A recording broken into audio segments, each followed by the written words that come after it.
I want to welcome Tom as our special guest today, Tom Drexler. And Tom, you've obviously had an incredible journey in the plumbing industry and just what you've done in general. Why don't we just open up with, hey, what's on your mind today? Oh, just happy to be here and hopefully share a little bit and maybe make a difference in somebody else's business or in their life. So it's always exciting to be able to do that. That's awesome. Tell us a little bit about plumbing. How'd you get started in plumbing and how did this company grow to what it is today, Tom? I got started in 1982. I got out of high school in 78. It was not a very good economic time, to be honest. The interest rates were 20%. A lot of people laid off and they weren't hiring. My family, my dad and grandfather were plumbers, so I learned a little bit from them. And I really just started doing it for my friends, parents, and things like that, and then got my licenses and kind of got going. Looking back, I was pretty blessed that during those times when I got started, I had a knack for trying to get the work, but there were plenty of people available.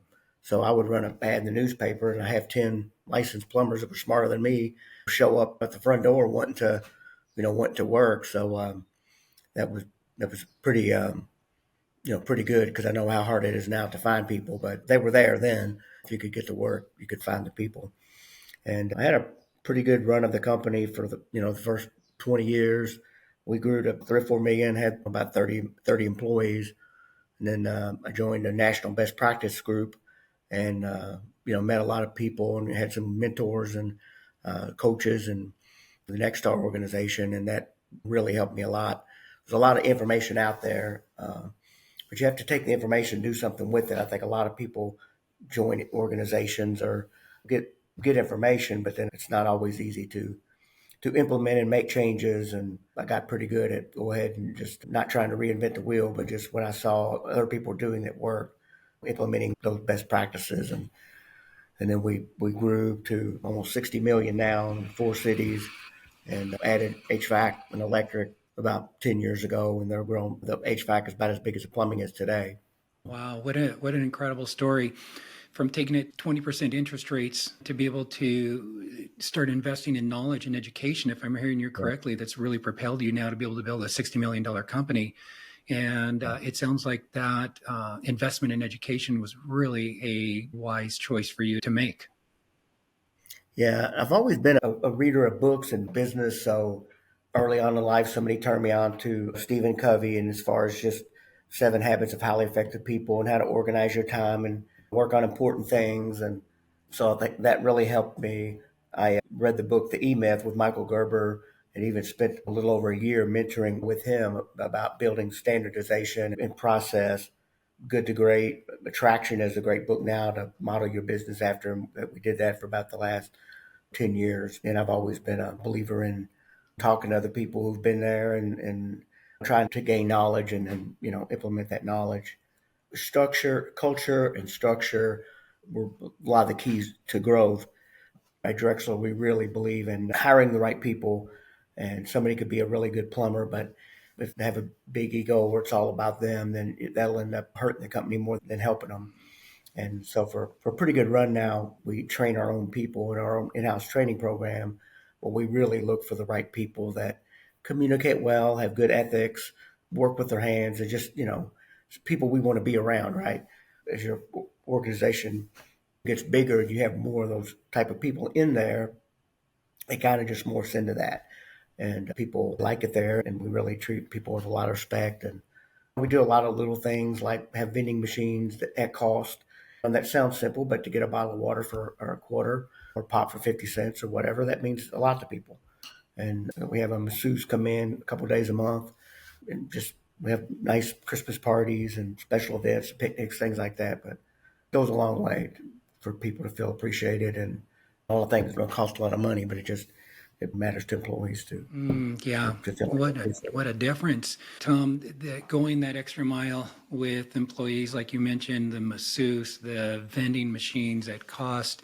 So it sounds like there really has been a very purposeful plan of you developing the culture, not just hoping that culture might grow in your company by itself, but you've actually put that structure in to make it happen. Am I hearing you correctly on that? Yeah, it was definitely intentional, and it has to be real, but we kind of set a vision for the business about 12 years ago, and me and the leaders decided what we were going to accomplish, and actually had a meeting, called it Vision Day, and put up there for all the employees that here's what we think we're going to grow to, and we're going to get a much bigger facility, and painted the roadmap of where we're going to be, and we hit those goals. It's pretty exciting. So we grew over 20% for 7 years in a row. 20%, 7 years in a row. I'd say any plumbing HVAC contractor would love to be able to hit those kind of numbers.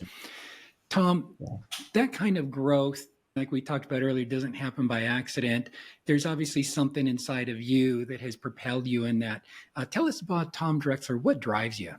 Not to go too deep into it, but I really had sort of a rougher upbringing and wasn't the best. I think I've just always been trying to prove myself, and I just feel like that my job or career taking was always, really important to me. And I really enjoy people and relationships and taking care of customers, taking care of employees. And I think that really spurred things on to make things grow. But I just felt like that there's no chance of, um, of not being successful, because I just would never really allow it. Just keep hammering away.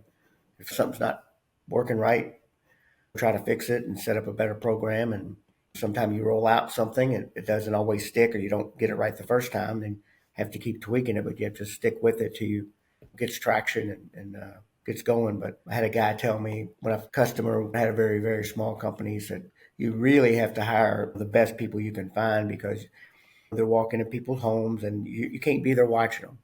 So I really did take that to heart, to just literally hire the best people we could find. And we've always done a lot of training, so that we train technical as well as customer service skills. It goes a long way. People want to do well. All employees love being successful and doing well, and they want to know what to do, how to do it, how that impacts the overall business. And I think the more you communicate with your people, the better off you are. The more they can see the bigger picture and give them the tools that they need to be successful, then they start thriving, and the whole company thrives. I hear you talking a lot about people, hiring the right people, training the right people, but also purposely creating the culture in the company to take care of those people, so that those are the people that stay with you and build your company. Am I hearing you correctly on that? Oh yeah, all businesses are that way, but I mean, definitely plumbing service is a people business, right? Yeah, plumbing is a people business, 100%. And I like what you said about your people when they enter the home, right? They're representing you to that consumer, to that customer, to that homeowner.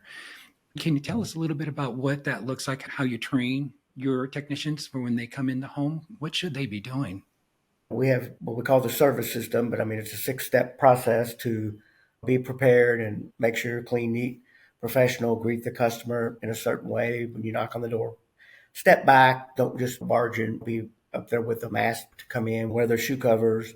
We explore the customer's situation with them and ask them any questions about concerns that they might have about their plumbing, try to get to walk around the house and take some notes on many things that they might be wanting, or might even have a question about. And we don't rush it. We try to build a relationship with the people, and then we prepare our proposals with options. We believe in options, not pressure.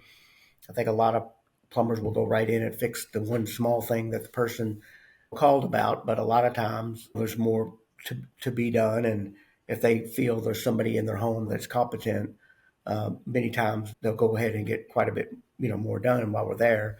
And really, that's our happier customers. If we go in and out and fix something small for several $100s, that's really where we get complaints, because people feel like you weren't there very long. But if you charge them a couple $1,000s and you're there half the day and you fix 4 things, and then they feel like their house is buttoned up, almost like their car, and that's better. But so we'll give them options from a minor repair to a rebuild to replacement, and then it's just up to the customer. They're all good options, and many times they'll elect to do the middle of the road or higher instead of just doing the one thing that you asked. You paid for that advertising to get that opportunity and to drive out to someone's home and all the expenses to get someone there. So you might as well take advantage of that opportunity and take care of as much for the customer as they would like. But that's our process. And at the very end, just really make sure that we go and show the customer everything we did. There's a saying we in the beginning, I think some people get too technical about what they're trying to talk to somebody about, and they just really want to know the benefits. So we call it too techie, no checky. So at the end of the job, you can talk to them about the widget or why you did what you did or how long it's going to last or what they're going to get out of it. But in the beginning, you really just need to talk about the warranties or the benefits of the different options that you're giving a customer. But you'd be surprised how many people, will get a water treatment system or a tankless water heater or things, some nice ticket items that they really love.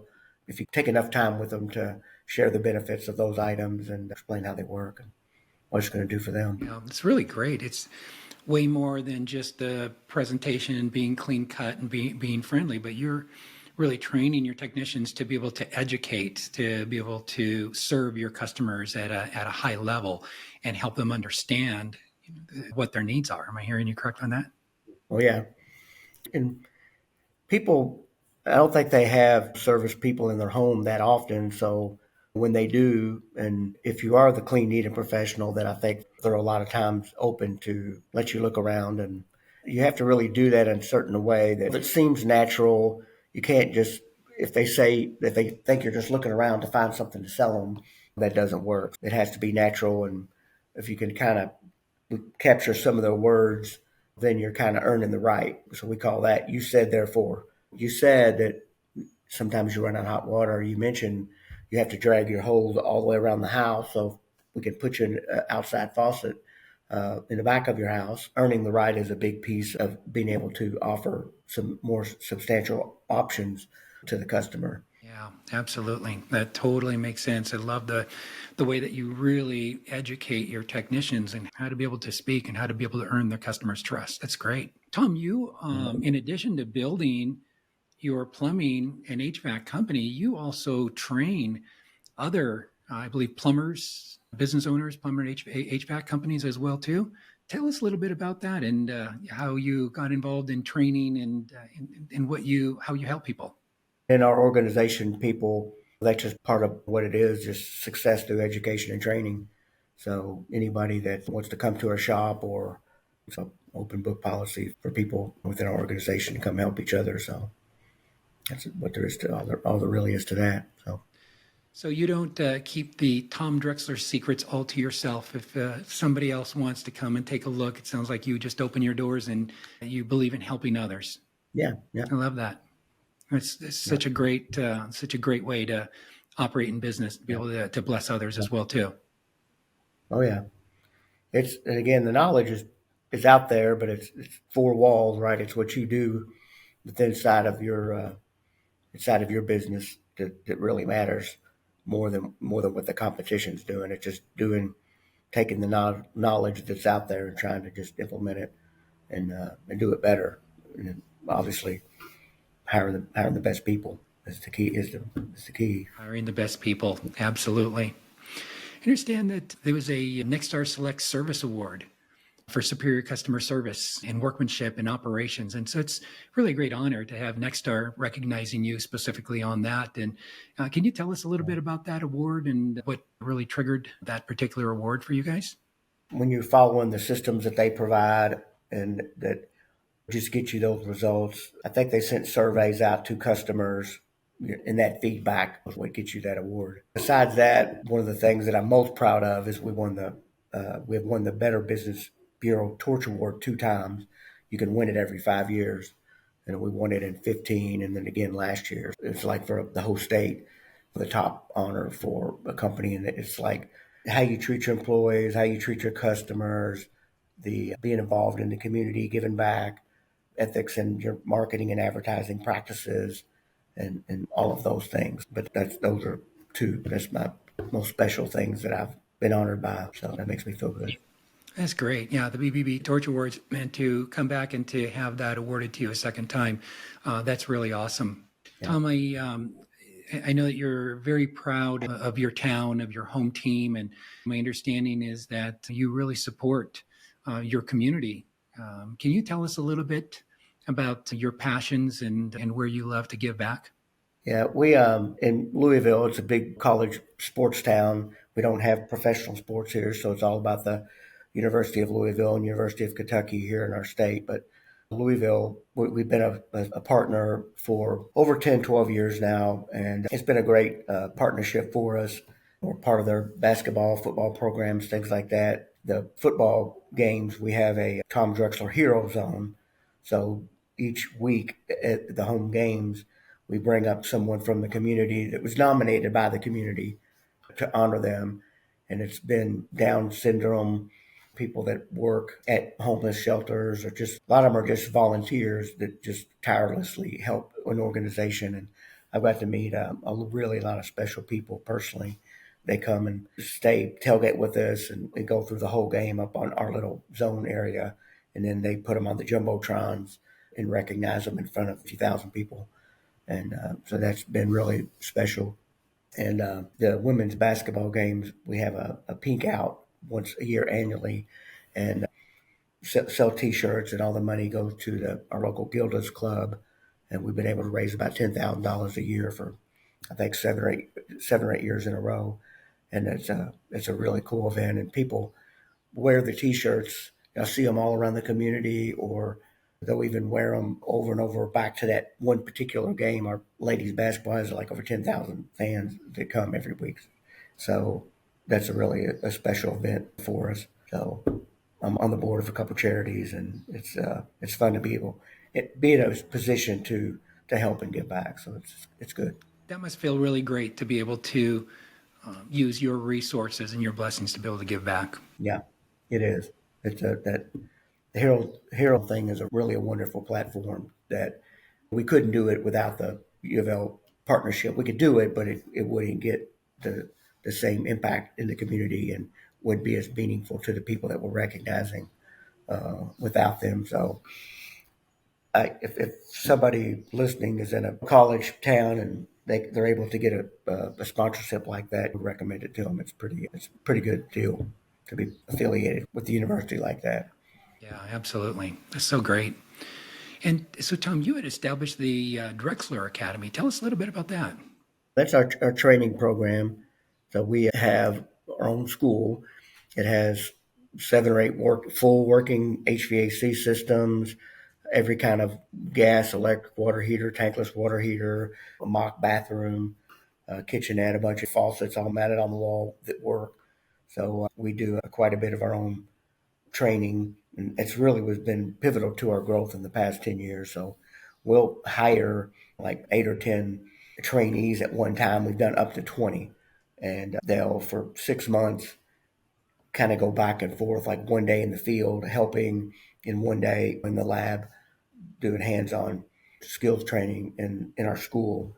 And then they do that, and then we get to the point on the plumbing side to where they could be a drain tech or go out and do maintenance type calls, and then if they get in trouble, then we send somebody to help them. And then on the HVAC side, we do that, and we can get them to do cleaning checks and minor tune-ups, and then they slowly evolve from there. But to be able to hire that many people at one time, and it's really been a game changer for the business. And a lot of our employees now, I would say 80% of our plumbers and HVAC techs are homegrown. They walked in the door at some point over the past 10 or 15 years, not knowing anything, but someone we hired because of who they were as a person, and then gave them the technical skills that they needed. But it definitely has been a game changer for our business to be able to train like that. Yeah, so that really opens up the field for you where you can find the right person and you can give them the skills instead of really just hiring somebody with the skills and having the chances whether you really have the right character or not.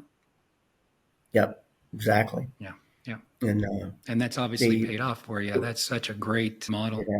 And we didn't get as much traction with getting the students until we framed it. We would run ads for Plumbers Helper, not get that much. But when you run ads saying pay while you learn, and We're having our TDP University, an up and coming class coming this fall. When people realize that it is an academy and a structured training and they will get that, then we get a lot more applicants to choose from. Sometimes we'll have a couple hundred applicants for one class. If we're going to hire 10 people, then we can really sift through and get the right ones. Yeah. Yeah. Pay while you learn. I mean, how can you go wrong? You're investing them and equipping them to be able to develop a career. And it's so opposite from what I hear all the plumbers who can't hire anybody right now. So it must be refreshing to be able to have 200 applicants for one position. Yeah. Yeah. And again, it's going to be, they won't get their license for 2 years, but in 4 to 5, 6 months, we'll get them to where they're being a benefit to the business after that.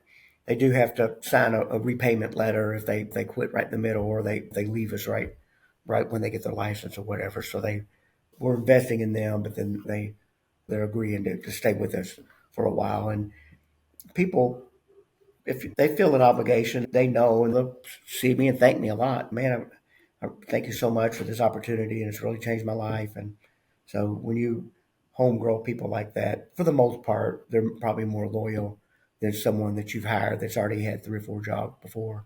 And again, the key is having people that are really well trained, that were people that you wanted in the first place because of who they were as a person. Yeah, absolutely. And to ensure the success of your company, you're not just training really good plumbers, but you're also developing the culture and you're teaching them how to come across to a customer in a really positive and educational way. And so you're really building that entire person to be successful instead of just teaching them the technical skills. Yeah. Nowadays in our organization, a lot of organizations, our plumbers make 80, 90,000, some over 6 figures. And it's a great career. I mean, it's fantastic. So being a service technician is walking into different people's homes, and maybe superhero sounds crazy, but when you go in and give somebody hot water, or get their drain working, or get them out of their emergency situation, they're thankful. And you come out at night or on the weekend, people are so appreciative. But it's a great career for people to be in the trades. And I think the world's finally waking up to it. In Louisville, I went to trade school in high school, and back in the late 70s, I think sometime during the 80s, they closed them all down. And why would they would ever do that? I can't fathom. And now they're putting them back together now. We're involved in the local trade schools in the city of Louisville, and help provide them with product or give them materials to train with. And so we're engaged in that. We don't have as much luck with these people that we hire. We hire some 18, 19 years old, and sometimes that we do well with that. But when I talk about hiring the people for our classes, a lot of times they're in their mid-20s, or even 30, and they just haven't. They might already have a job or a career, but it's not near as rewarding or as beneficial as a trades or plumbing job would be. So we have more luck with someone that's a little more mature in age in those classes than we do with just people fresh out of high school. Yeah, so you really know, that target age demographic where they are mature enough to take seriously the opportunity that you're going to give them. Yeah, and then if they have some responsibility, if they're married or have kids, and I don't know, they're just more focused and more serious about their job versus somebody that's living in the mom's basement or whatever. I don't know how to say it, but a lot of times, because it's tough. It's you're digging holes or crawling under houses and getting on a roof or lugging heavy water heaters around. So it's hot outside, cold outside. So it's not easy, even if once you know how to do it. It's still, so you have to have the right person who's really dedicated to doing it. But people that are outdoorsy, that like to hunt and fish, and people that used to work on a farm or whatever, we get all kinds of people. But there's some people that just, they don't, to dig a hole or be outside in the heat or the cold, it's just nothing to them. They do that for fun. And then other people, so we've learned a lot on those sort of things too, that it is nice to have somebody that when we first meet them, that, or interview them, that they've worked with their hands some, or they're an outdoorsman or whatever, or ladies too. We have some great female technicians as well. So That's great that you're bringing ladies up through your program and giving them the opportunity as well too, Tom. Love that. yeah, one of our main service managers is a gal who worked her way up through the organization from walking in the door not knowing anything to being a master plumber, and now she manages 25 people. So I love to see that. That has got to feel good on your part to be able to open doors like that. yeah, she's a rock star. That's awesome. So, Tom, what advice would you give to younger plumbing shops looking to scale their operations effectively? I would think really, really take care of each individual customer. If you really take care of people, they'll tell other people, and you'll grow. Create a good, recognizable, brand from the get go. Bright colored trucks or something like that, but continue to always be hiring. You'll find work for people if you hire them. So they should really commit to hiring so many people per year. Before we got into the rapid growth, once we got bigger, we always grew probably 10% a year every year. And so we went from 10 people to 14 people to 22, that type of deal before we were adding even faster. But it's really about taking care of your customers and taking care of your people, and just always be hiring and training. And you'll find the work for the people if you get the right people. Yep, hiring and training, and I love what you talked about. Always be hiring, and you're right. As you grow, you'll have spots for them. Versus, I'm assuming you're not waiting till you're in a desperate mode where you can't fulfill service calls, and then start hiring them. Or just grabbing anybody that you probably really wouldn't hire if you weren't in a bind. So yeah, always have a little. You're probably not squeezing every dime out if you're paying some extra salary here and there, but it's nice to have that flexibility of having always some extra labor that helps get things done and keeps customers happy and keeps you growing. So I'd rather always have a couple extra people on staff than a couple short. That makes a lot of sense. Tom, as you've grown your company, you've obviously hired right leaders in the right places. And so tell me about your role. What's your superpower, if you will, or superpowers, places that you enjoy being in the company? Well, really just being nowadays kind of being the ambassador, and I'm up on the news show here and there right before the frozen pipes, doing that type of thing. But really just setting the vision in the culture. And we have an annual meeting every year called Vision Day, where we show the numbers to our employees and where we've been, and what new projects we're working on for next year. So it's really just setting the course and just being there for whatever anybody needs. But if you have the right people, then that just gets done. Yeah, absolutely. I keep hearing you talk about right people, right people, right people. And it sounds like that's been really pivotal to your growth, is making that decision way back, that finding and developing and supporting the right people was really a cornerstone to your business. Yeah.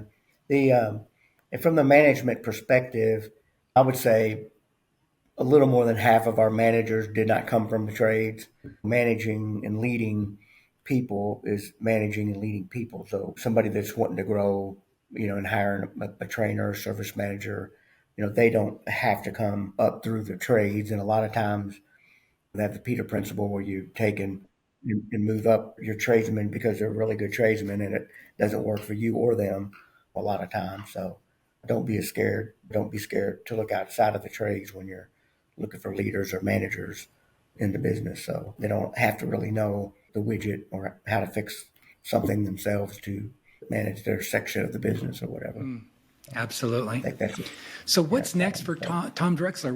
Where do you see yourself down the road? Personally, I'm slowing down and phasing out a little bit the business. We've just opened up in Cincinnati, and I'm sure that pretty soon we'll probably go to maybe Nashville or Indianapolis and continue to grow around the Midwest. And it's our next steps. So, You're continuing to grow it, Tom. Yep. Yep. You had mentioned earlier about reading and investing in your education and mentors, I believe. So it sounds like there were mentors of yours that you learned from, and now you've obviously done a lot of training and such. Tell me about reading, because so many plumbing and HVAC shop owners are busy just working, building their business, but investing in yourself in that reading. So tell me about that reading habit. When did you establish it? And what does your reading protocol look like? Like how often do you read? How much do you read? I think partly just out of necessity in the, when I grew up, it was a time where they had Zig Ziglar and people like that. They would come to town and sell their books and their tapes, and Norman Vincent Peale and all these kind of people who were always the magic of the power of positive thinking and all that. So I think it was just kind of, that's what we did. It's I gave a talk to some students at University of Louisville business class a couple months ago, and I just kind of a joke, but I took a stack of some of my books and some cassette tapes and some things like that I hadn't listened to for a long time, but just to show them this is part of what made me. But nowadays it's at your fingertips, right? We're doing it right here today with your podcast. So hopefully some people out there get something good out of this, but there's just so much information at your fingertips nowadays, and just to be able to stream it and listen to so much stuff while you work and drive, and just feeding your brain things that you need to know. I've never really been interested in. My wife teases me, she loves to just read good novels and things like that, and I've just always wanted to read and listen to business books and podcasts and things like that. I just rather feed my brain that than other things out there that I don't see as valuable. Yeah, absolutely. Tom, what do you do for fun? I fish quite a bit. I have a couple, 3 or 4 old hot rods that I actually work on them, and me and my son rebuilt a car. I actually own a restaurant, which it was going to go out of business during COVID, and my wife and I bought it. So we're there a fair amount and trying to improve it and make it a better place. But then we have fun being there.